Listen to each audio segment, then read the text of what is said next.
여러분, 안녕하세요. 저는 서민정입니다. 34살이고요. 서울에서 환경 엔지니어로 일하고 있었어요. 왜 과거형으로 말하냐고요? 지금은 충청도 시골 산골짜기에 살고 있거든요. 큰오빠 둘, 큰언니 하나를 둔 사남매의 막내딸인데 아버지가 돌아가신 후 유언장을 열어보니 정말 기가 막혔습니다. 큰오빠는 강남 상가 세 채, 둘째 오빠는 충북 일대 논밭과 건물, 큰언니는 주식과 현금을 받았어요. 그런데 저한테는 고향집 뒷산 묘지 800평이 전부였습니다. 가족들은 묘지라도 남긴 게 어디냐며 비웃었죠. 하지만 그때 저는 몰랐습니다. 그 묘지 묘비 뒷면에 숨겨진 아버지의 메시지가 있다는 걸요. 그리고 그 메시지가 제 인생을 완전히 바꿔놓을 거라는 것도 말이에요. 지금부터 여러분께 그 놀라운 이야기를 들려드릴게요. 정말 상상도 못했던 일들이 펼쳐집니다. 본 영상은 스토리를 재구성한 이야기입니다. 오늘 사연 시작하겠습니다. 구독과 좋아요는 구독자님께 행운을 드립니다. 아버지가 돌아가신 건 작년 봄이었습니다. 간암이었어요. 투병 기간이 1년 정도였는데 마지막까지도 저한테는 별 말씀을 안 하셨죠. 원래 말이 별로 없으신 분이셨거든요. 그런데 유언장을 읽는 날 정말 충격이었습니다. 변호사 사무실에 사남매가 모두 모였어요. 저는 막내니까 맨 끝에 앉아 있었죠. 변호사가 차근차근 읽어내려가는데요. 큰오빠 민수한테는 강남 논현동 상가 세 채. 시세로 따지면 60억은 좋게 될 거예요. 둘째 오빠 민호한테는 충북 청주 일대 논밭 3만 평과 상가 건물 두 채. 이것도 30억은 넘죠. 큰언니 민경한테는 주식 20억과 현금 10억. 그런데 저한테는요? 막내딸 서민정에게는 고향집 뒷산 선산묘지 일대 800평을 물려준다. 끝이었어요. 그 순간 변호사 사무실이 조용해졌습니다. 모두가 저를 쳐다보더라고요. 그런데 그 시선이 동정 어린 시선이었어요. 가족들 반응이 가관이었습니다. 큰오빠 민수가 먼저 입을 열었어요. 아, 아버지도 참. 민정이한테 뭘 줘야 할지 모르셨나 보네. 둘째 오빠 민호도 거들었죠. 묘지라도 남긴 게 어디야. 나중에 성묘 갈 때 편하잖아. 그리고 민정이는 원래 결혼할 생각도 없다고 하니까. 큰언니 민경은 아예 웃으면서 말했어요. 민정아, 너는 원래 결혼도 안 한다고 하고 혼자 살겠다고 하니까 아버지가 그냥 조상님들이랑 같이 있으라고 하신 거 아니야? 어차피 너는 서울에서 돈 잘 벌잖아. 저는 그때 아무 말도 못했습니다. 화가 나기보다는 허탈했어요. 30년 넘게 막내딸로 살면서 항상 뒷전이었는데 마지막까지도 이런 대접을 받는구나 싶었거든요. 변호사가 미안한 듯이 저를 바라보며 말했어요. 민정 씨, 아버님께서 특별히 당부하신 말씀이 있습니다. 막내가 그 뜻을 알아줄 것이다라고 하셨어요. 그 뜻이 뭔지 전혀 알 수 없었습니다. 유언장 읽기가 끝나고 각자 흩어져서 집으로 돌아갔어요. 저만 혼자 남아서 변호사한테 물어봤습니다. 혹시 아버지가 다른 말씀은 안 하셨나요? 글쎄요. 다만 그 묘지를 꼭 직접 가서 보라고 하셨어요. 그리고 묘비를 자세히 보라고 하시더라고요. 집으로 돌아와서 혼자 앉아 생각해보니 정말 억울했어요. 저도 나름대로 효도했다고 생각했거든요. 서울에서 일하면서도 한 달에 한 번은 꼭 내려와서 안부 여쭈고 용돈도 드리고 그랬는데 말이에요. 특히 아버지 투병할 때는 거의 매주 내려와서 간병도 도왔거든요. 그런데 정작 유산은 묘지 800평이라니. 다른 형제들은 수십억씩 받았는데 저만 이런 대접을 받다니 정말 서러웠어요. 다음 주말에 고향으로 내려갔습니다. 그 묘지라도 제대로 한번 보고 오자는 마음이었어요. 사실 어릴 때부터 그 산에는 별로 가본 적이 없었거든요. 무서워서요. 아버지는 가끔 혼자 올라가시곤 했는데 저희들은 절대 따라가지 않았어요. 뒷산으로 올라가는 길은 생각보다 험했어요. 풀이 우거져서 길도 잘 안 보이고요. 30분 정도 힘들게 올라가니까 우리 집 선산이 나왔습니다. 할아버지, 할머니 묘가 있고 맨 위쪽에 아버지 묘가 새로 만들어져 있었어요. 아버지 묘 앞에 서니까 갑자기 울컥했어요. 살아계실 때는 별로 대화도 안 했는데 이제 정말 영영 못 보는구나 싶어서요. 묘비에는 간단하게 이름과 생물 연도만 적혀 있었습니다. 아버지, 저한테 왜 이것만 주셨어요? 제가 뭘 잘못했나요? 혼자 중얼거리면서 묘비를 자세히 보는데 뒷면에 뭔가 글씨가 새겨져 있는 거예요. 풀이 자라서 잘 안 보였는데 손으로 털어내고 보니까 이렇게 적혀 있었습니다. 진짜 보물은 땅 아래 있지 않다. 하늘에서 온 물을 따라가거라. 이게 뭔 소리인가 싶어서 한참 들여다봤어요. 아버지 글씨가 맞았거든요. 언제 이런 걸 새겨놓으셨을까요? 그리고 이게 무슨 뜻일까요? 산에서 내려와서 마을 어르신들한테 물어봤습니다. 우리 집 옆에 사시는 김 할아버지한테 여쭤봤어요. 할아버지, 저희 아버지가 산에 대해서 뭔가 특별히 관심이 있으셨나요? 그랬더니 김 할아버지가 고개를 끄덕이시면서 말씀하시는 거예요. 내 아버지는 젊을 때부터 산만 쳐다봤어. 뭔가 숨긴 게 있을 거야. 맨날 산에 올라가서 이것저것 조사하고 그랬거든. 특히 비 온 다음 날에는 꼭 산에 올라갔어. 무슨 조사요? 그건 모르겠어. 하지만 내 아버지가 산에 대해서는 누구보다 잘 알고 있었지. 어디에 물이 나오고 어디 땅이 좋고 다 알고 있었어. 한 번은 우리 마을에 지하수 파는 업체가 와서 이곳저곳 파봤는데 다 헛수고였거든. 그런데 내 아버지가 가리킨 곳에서는 한 번에 물이 콸콸 나왔어. 집으로 돌아와서 아버지 방을 뒤져봤습니다. 뭔가 단서가 있을 것 같아서요. 그런데 큰언니 민경이 벌써 정리를 다 해놨더라고요. 중요한 건 다 가져가고 없었어요. 하지만 포기할 수 없었습니다. 구석구석 찾아보니까 책장 뒤에 작은 수첩 하나가 떨어져 있었어요. 펼쳐보니까 아버지 글씨로 빼곡하게 적혀 있었습니다. 북쪽 계곡 상류 지점, 안반층 50m 지점. 게르마늄 성분 확인 필요. 온도 42도 유지. 조선시대 기록과 일치. 일본인들이 찾던 그곳. 뭔가 연구하신 흔적들이었어요. 그런데 마지막 페이지에 이런 글이 있었습니다.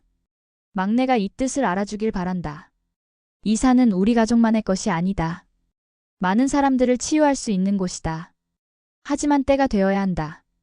막내만이 이 일을 해낼 수 있을 것이다. 그 순간 소름이 돋았어요. 아버지가 정말 뭔가를 숨겨두셨구나 싶었거든요. 그리고 왜 저한테만 이 묘지를 주셨는지도 조금씩 이해가 되기 시작했습니다. 다음 날 가족들한테 전화했습니다. 큰오빠 민수한테 먼저 전화했어요. 오빠, 저 그 산 주변 땅 좀 더 사려고 하는데요. 뭐? 갑자기 왜? 아버지가 뭔가 특별한 뜻이 있으셨던 것 같아요. 수첩도 발견했고요. 그랬더니 민수 오빠가 크게 웃더라고요. 야, 너 미쳤어? 묘지 하나 받았다고 이제 산을 사겠다고? 그 돈으로 서울에서 전세라도 늘려. 요즘 부동산 가격 올라서 좋은 기회잖아. 아니에요, 오빠. 정말 중요한 발견을 한 것 같아요. 발견이 뭐야? 설마 보물이라도 묻혀 있다는 거야? 너 요즘 드라마 너무 많이 보는 거 아니야? 둘째 오빠 민호한테도 전화했어요. 반응은 비슷했습니다. 민정아, 너 요즘 스트레스가 심한가 보다. 아버지 수첩이 뭐가 중요해? 그냥 옛날 메모장이잖아. 아버지가 치매 기운이 있으셔서 이상한 소리 많이 하셨잖아. 아버지는 치매 없으셨어요. 돌아가시기 전까지 정신이 또렷하셨다고요. 그래도 그런 건 믿을 게 못 돼. 차라리 그 묘지나 잘 관리해. 성묘 갈 때 편하게. 큰언니 민경은 더 심했어요. 어머, 우리 막내가 드디어 돌았나? 산 사서 뭐 할 건데? 혹시 절이라도 지을 거야? 아니면 펜션이라도? 요즘 귀농붐이긴 하던데 너 같은 도시 아이가 무슨 농사를 짓겠다고? 언니, 농사 지으려는 게 아니에요. 그럼 뭐?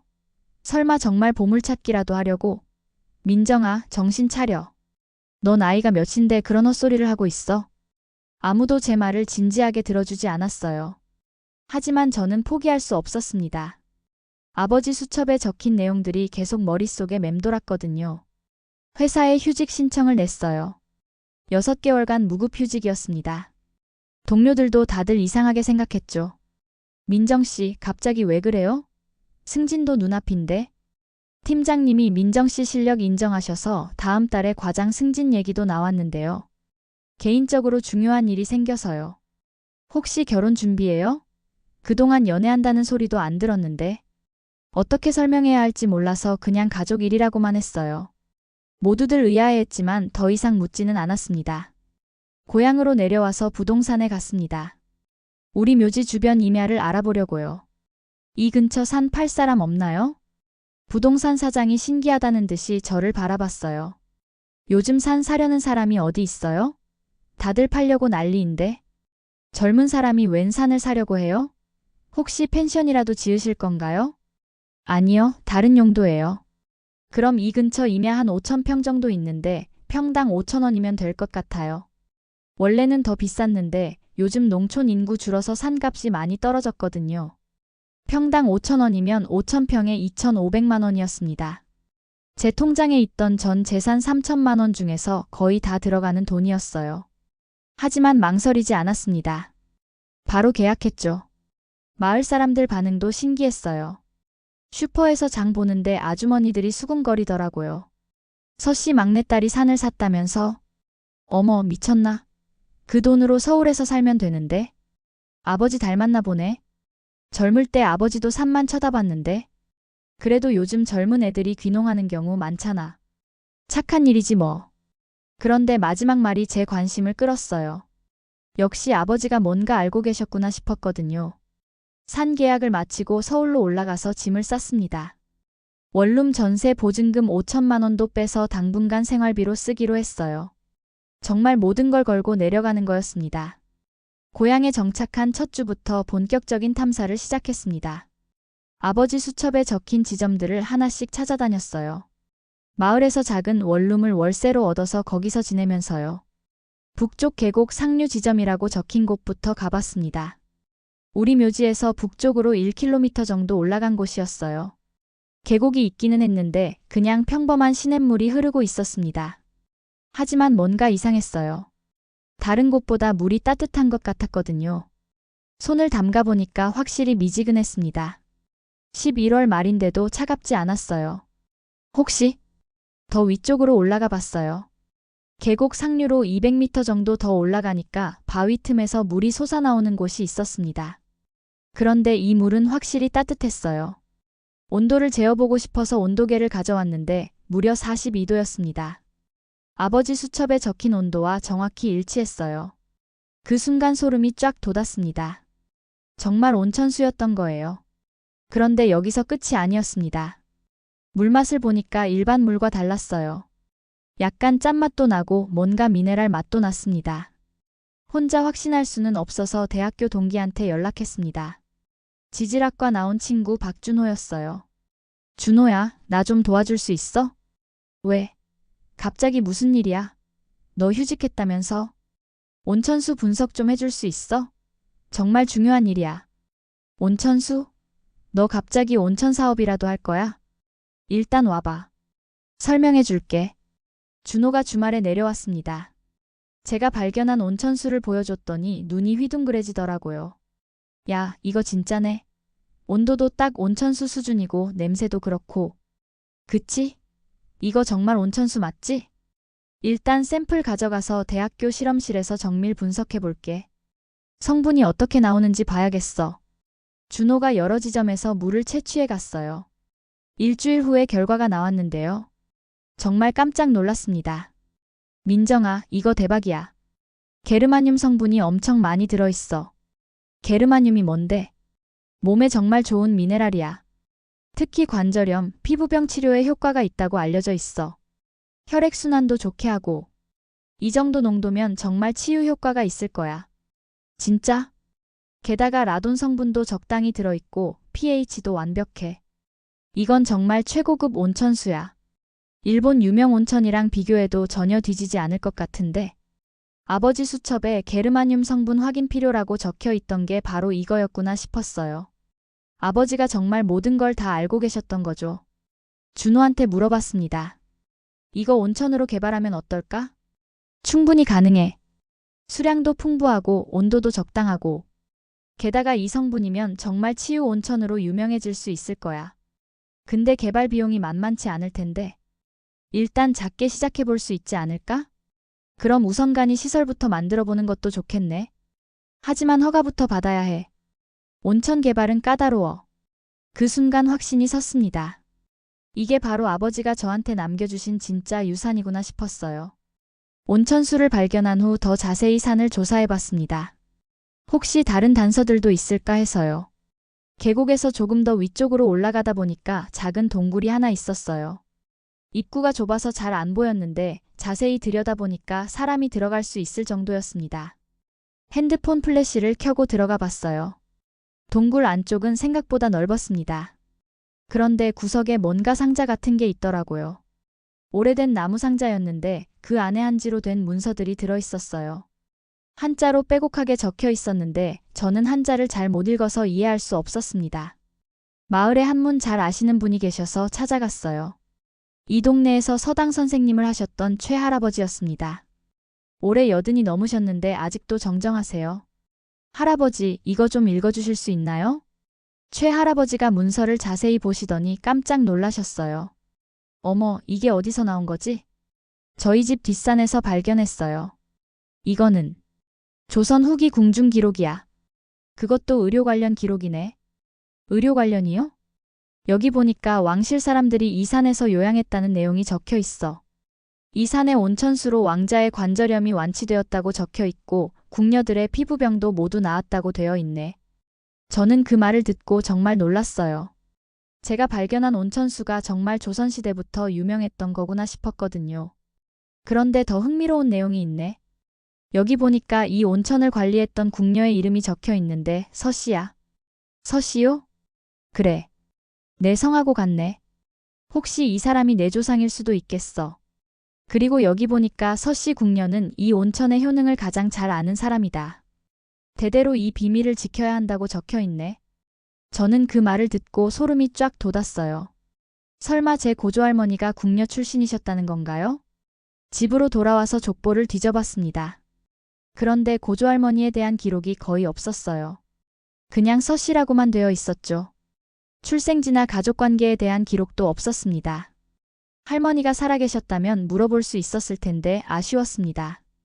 하지만 이제 조금씩 퍼즐이 맞춰지는 것 같았어요. 아버지가 이 모든 걸 알고 계셨던 거였습니다. 우리 가문이 대대로 이 온천을 지켜온 것도 알고 계셨고 제가 이 사실을 발견하길 바라셨던 거죠. 그래서 다른 형제들한테는 돈과 재산을 주시고 저한테는 이 진짜 보물을 주신 거였어요. 최 할아버지한테 더 자세히 물어봤습니다. 할아버지, 이 기록에 다른 내용은 없나요? 있지. 여기 보니까 일제강점기 때 일본 사람들이 이 온천을 찾아다녔다는 내용도 있어. 조선의 명온천이라는 소문을 듣고 찾아왔는데 서씨 가문에서 끝까지 비밀을 지켰다고 되어 있네. 그래서 일본 사람들이 못 찾았나요? 그런 것 같아. 여기 보니까 서씨 가문이 며느리가 일본인들을 속여서 엉뚱한 곳으로 안내했다고 적혀 있어. 그래서 일본인들이 헛수고만 하고 돌아갔다고 하네. 정말 자랑스러웠어요. 우리 조상들이 일제강점기에도 이런 소중한 유산을 지켜내셨다니요. 그리고 여기 마지막 부분에는 언젠가 때가 되면 서씨 후손이 다시 이 온천을 세상에 알릴 것이다. 그때까지는 비밀로 해야 한다고 적혀 있네. 저는 그 말을 듣고 온몸에 소름이 돋았습니다. 정말 운명 같은 느낌이었어요. 100년도 넘은 시간을 거쳐서 이 비밀이 저한테까지 전해진 거였거든요. 최 할아버지 말씀으로는 일제강점기 때 이런 기록들이 많이 숨겨졌다고 하더라고요. 일본 사람들이 우리나라 좋은 건 다 빼앗아 가려고 했거든요. 내 고조할머니가 이 기록들을 숨겨놓으신 것 같아. 후손들이 언젠가 찾길 바라면서 말이야. 그날 밤 정말 잠이 안 왔어요. 너무 신기하고 감동적이었거든요. 제가 그냥 묘지나 받은 줄 알았는데 사실은 이런 엄청난 비밀이 숨겨져 있었던 거였어요. 아버지도 이 사실을 알고 계셨을 거예요. 그래서 저한테만 이 땅을 물려주신 거겠죠. 다른 형제들한테는 당장 써먹을 수 있는 재산을 주시고 저한테는 진짜 가치 있는 걸 맡기신 거였어요. 이제 제가 할 일이 무엇인지 확실해졌습니다. 이 온천을 제대로 개발해서 많은 사람들에게 도움이 되게 하는 거였어요. 온천 개발 계획을 세우기 시작했습니다. 우선 정식으로 온천 개발 허가를 받아야 했어요. 시청에 가서 상담받고 환경 영향 평가도 받고 복잡한 절차들이 많았습니다. 담당 공무원이 저를 보더니 의아해하더라고요. 젊은 분이 온천 개발을 하신다고요? 요즘 보기 드문 일인데요. 네, 가족 대대로 내려온 땅이에요. 그래도 온천 개발은 정말 까다로워요. 허가받기도 어렵고 비용도 많이 들고요. 하지만 저는 포기할 생각이 없었어요. 필요한 서류들을 하나씩 준비해 나갔습니다. 그런데 이 과정에서 가족들이 알게 됐어요. 허가 신청 과정에서 토지 소유권 관련 서류를 확인하다 보니까 자연스럽게 알려진 거였죠. 큰오빠 민수가 제일 먼저 전화했습니다. 야, 너 뭐 하는 거야? 온천 개발 허가 신청했다면서? 네, 오빠. 정말 좋은 온천수를 발견했어요. 그게 중요한 게 아니야. 이거 우리 가족 공동 재산이잖아. 혼자 독차지할 생각이야? 아니에요. 아버지가 저한테 주신 거잖아요. 아버지가 그런 뜻으로 주신 게 아니야.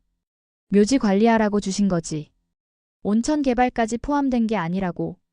오빠, 유언장에 분명히 제 이름으로 되어 있어요. 그래도 이건 아니야. 이런 큰 사업을 혼자 하겠다는 게 말이 돼? 우리도 투자할 테니까 같이 하자. 둘째 오빠 민호도 비슷한 반응이었어요. 그런데 더 심각한 건 큰언니 민경이었습니다. 민경 언니가 변호사를 데리고 왔어요. 유산 분할 소송을 제기하겠다는 거였습니다. 민정아, 이건 아버지 유산이야. 네가 혼자 가질 수 있는 게 아니라고. 언니, 유언장에 분명히 제 이름으로 되어 있잖아요. 그건 묘지 관리 목적이었어. 온천 개발까지 포함된 게 아니야. 더구나 이렇게 큰 사업이 될 줄 알았으면 아버지도 다르게 하셨을 거야. 정말 억울했습니다. 아무도 관심 없어 할 때 저 혼자 고생해서 찾아낸 건데 이제 와서 나눠 먹자고 하니까요. 변호사도 한마디 했어요. 법적으로는 유언장이 유효하지만 온천 개발 같은 큰 사업은 가족 동의가 필요할 수도 있습니다. 더 심한 건 민경 언니가 언론에 제보한 거였어요. 어느 날 갑자기 기자가 찾아왔습니다. 안녕하세요. 조선일보 사회부 기자인데요. 묘지 개발 건으로 취재 왔습니다. 묘지 개발이요? 네, 조상님 묘지를 파서 온천을 만든다는 이야기를 들었는데요. 완전히 왜곡된 정보였어요. 저는 묘지를 건드린 적이 없거든요. 온천은 묘지에서 한참 떨어진 곳에 있었어요. 하지만 기자는 이미 마음을 정한 것 같았습니다. 요즘 효도관념이 많이 사라졌다고 하는데 이런 일까지 일어나는군요. 기자님, 정확한 사실 확인 없이 기사 쓰시면 안 됩니다.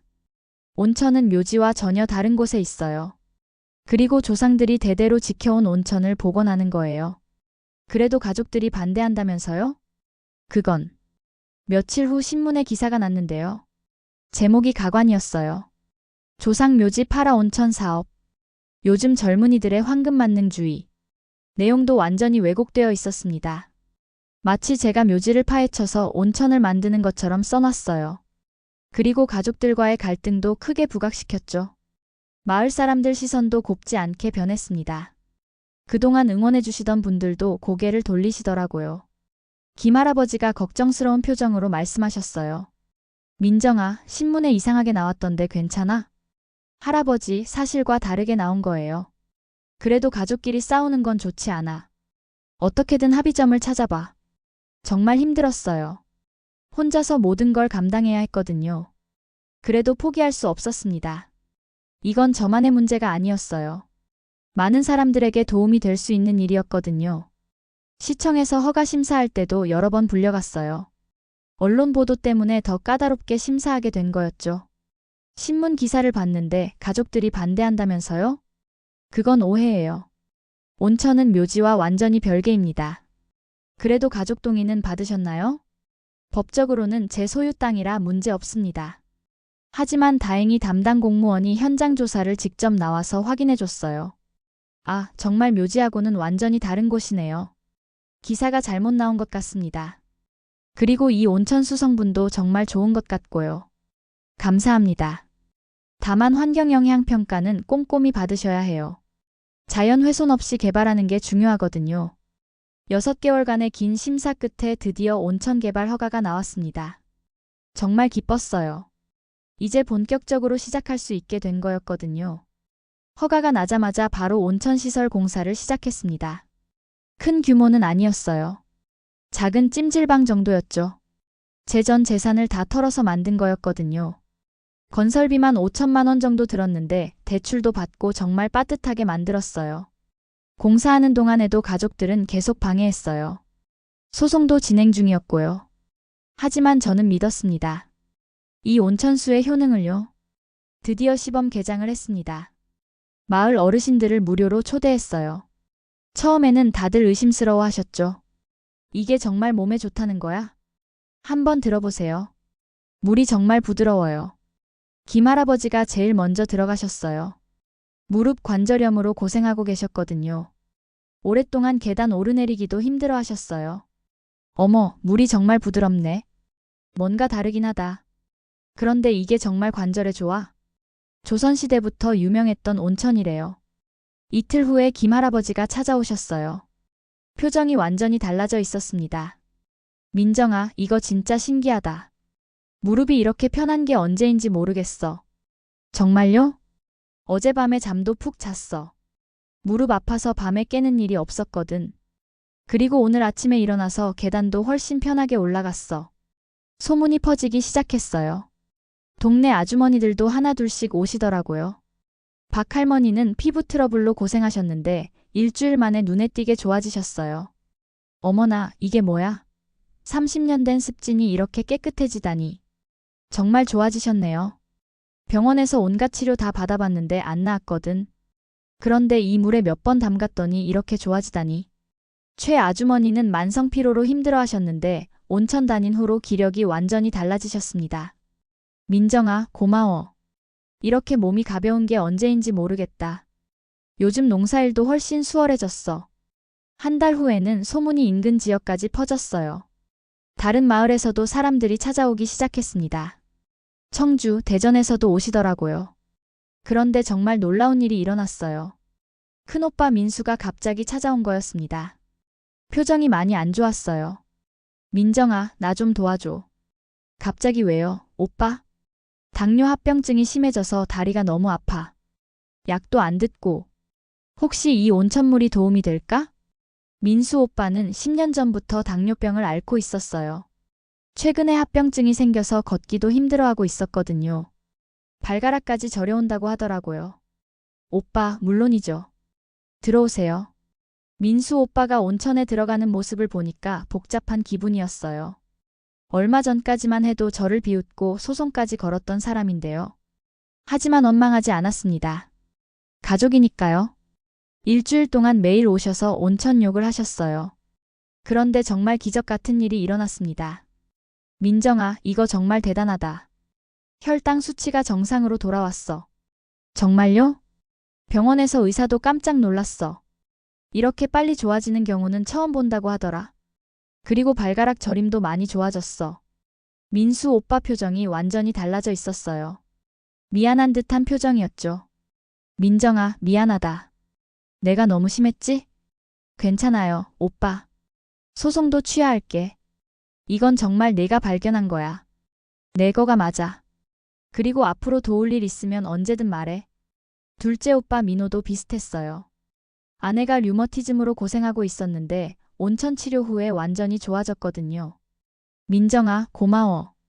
집사람이 이렇게 좋아하는 걸 보니까 정말 미안하다. 네가 혼자 이런 힘든 일 하고 있는데 도와주지도 못하고. 괜찮아요, 오빠. 앞으로는 내가 도울게. 온천 운영하는 것도 쉽지 않을 텐데.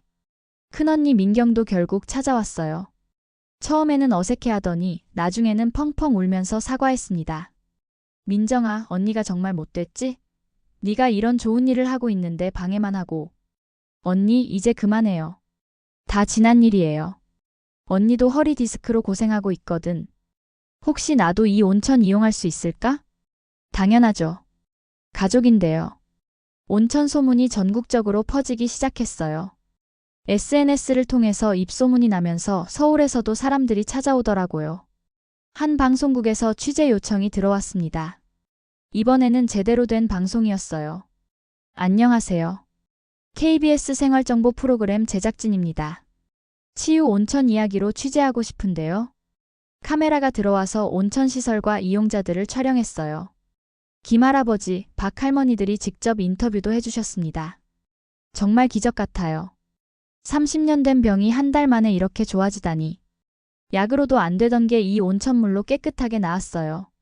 방송이 나간 후에 전국에서 문의 전화가 폭주했어요.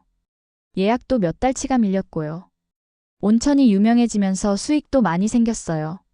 한 달에 수천만 원씩 들어오더라고요. 하지만 저는 그 돈을 혼자 가질 생각이 없었습니다. 마을회관에서 주민설명회를 열었어요. 여러분, 이 온천으로 생기는 수익의 절반은 마을을 위해 쓰고 싶습니다. 어떻게요? 우선 마을 어르신들 치료비 지원하고 젊은 사람들 장학금도 만들고 싶어요. 그리고 마을 전체를 치유 관광지로 만들어서 모두가 함께 잘 살 수 있게 하고 싶습니다. 주민들이 박수를 쳐주셨어요. 정말 감동적이었습니다. 민정이가 정말 착하네. 우리 마을에 이런 보물이 있었다니. 장학기금 설립식 날에 온 가족이 다 모였어요. 아버지 돌아가신 후 처음으로 사남매가 한자리에 모인 거였습니다. 아버지 묘소 앞에서 차례를 지냈어요. 그런데 이번에는 분위기가 완전히 달랐습니다. 큰오빠 민수가 먼저 입을 열었어요. 아버지, 죄송합니다. 막내의 마음을 몰라봤습니다. 둘째 오빠 민호도 고개를 숙였어요. 민정이가 정말 대단한 일을 했습니다. 아버지 뜻을 제대로 이어받은 건 민정이었네요. 큰언니 민경은 울먹이면서 말했어요. 민정아, 언니가 정말 미안해. 네가 이런 큰 그릇인 줄 몰랐어. 저도 눈물이 났습니다. 가족들이 이렇게 인정해주니까 정말 기뻤어요. 그날 새로운 묘비를 세웠습니다. 아버지가 미리 준비해 두셨던 거였어요. 뒷면에 이런 글이 새겨져 있었습니다. 내가 믿은 건 땅이 아니라 내 마음이었다. 내 막내 민정아. 정말 눈물이 쏟아졌어요. 아버지가 처음부터 저를 믿고 계셨던 거였구나 싶었거든요. 온천 사업은 점점 더 커졌어요. 정식으로 치유 온천 리조트를 만들어서 개장했습니다. 한국관광공사에서도 인증을 받았고 외국인 관광객들도 많이 찾아오더라고요. 어느 날 외국 방송사에서 취재를 왔어요. 일본 NHK였습니다.